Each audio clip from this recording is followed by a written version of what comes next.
today is doing a quick 7-minute clinic and wanting to pick your brain, get your best stuff on how coaches, team coaches can help build their culture. You're on. Well, I think number one, you just have to have something that you very much believe in and something that you're passionate about as a coach, because when you have something that's very important to you, it translates to the kids. And when you define that, you have to have a level of consistency of every day of reinforcing the things that you think are important, and you also have to have a level of consequence when things don't go along those ways. So I think that finding something that you're very passionate about, how you want to teach it, being consistent with it every day, and having levels of consequences when things don't go that way to get things back on track are important. And let's give the folks some specifics, because obviously you've had some great success at the different universities you've been to, and you came into a program here at Oregon State that had not had a lot of success. Give us a couple specific things that you did to really try to turn this program around. Well, I think, holistically, we talked about before, is something that's very important in the classroom, in the community, as well as on the basketball court, an understanding of how to act.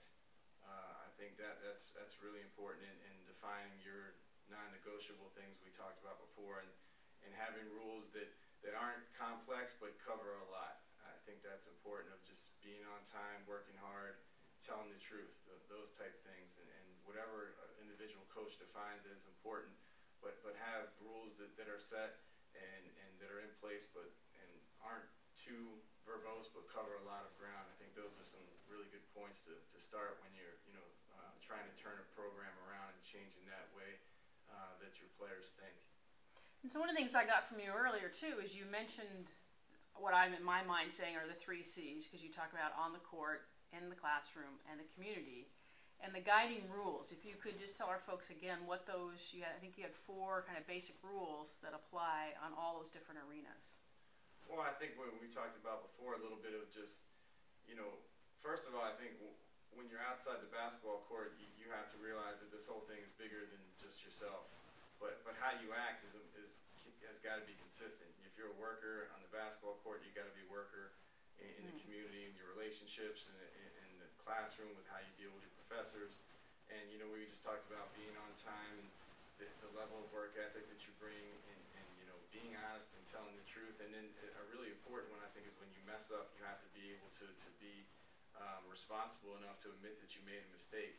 And if you can't recognize the mistakes that you're making, you're never going to move forward. So having some things or setbacks aren't the end of the world, as long as you're falling forward. And what was the phrase you used when you mess up? Oh, when you mess up, you just have to non-gender specific, but you have to man up if you made a mistake, to really be able to understand it. And you have to kind of equate to your people that you're working with, if you're making mistakes out of commission instead of omission, I think we're okay. And there's communication. And when I know about it first, or your parents or whoever it may be, then we can work with whatever mistakes are out there to try to help you improve. And if it's something about you being 30 seconds late and you're mad that it's 30 seconds late, get there earlier next time. And what happens when somebody's 30 seconds late?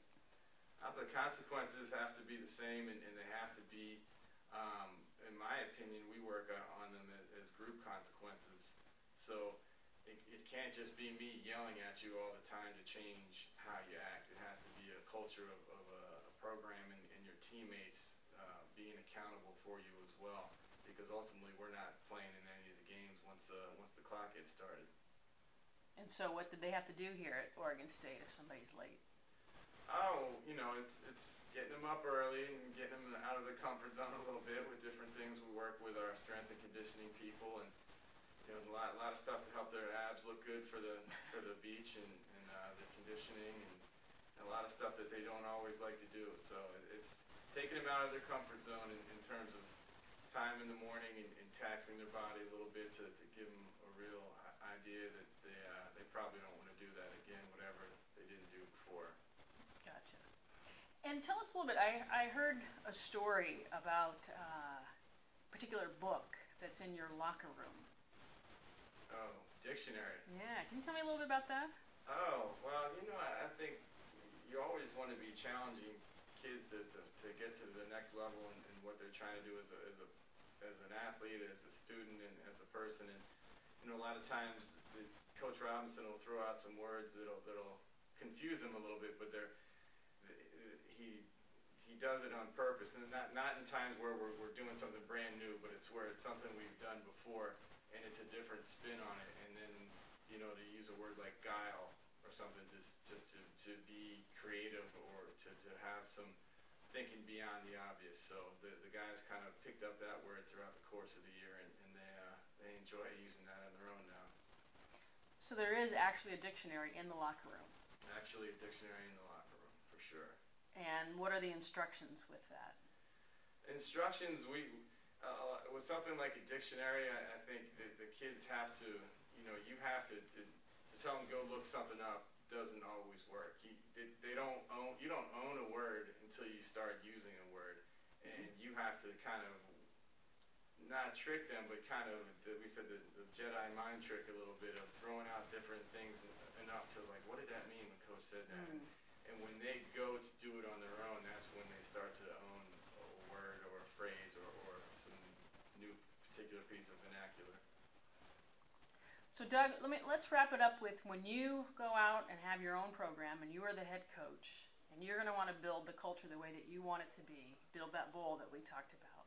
What are the top 3 things that you're going to make sure you do to have that solid foundation?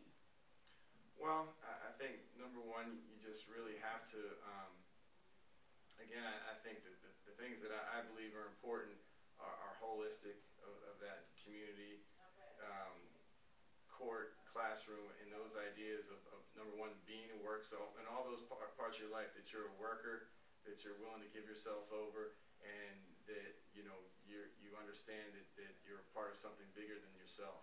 And then you can add all the specifics in between those. So if someone really grasps on those ideas in general, you got a lot of opportunity to fill up the bowl with whatever you want. All right, Coach, you're officially off the hot seat. Thank you very much.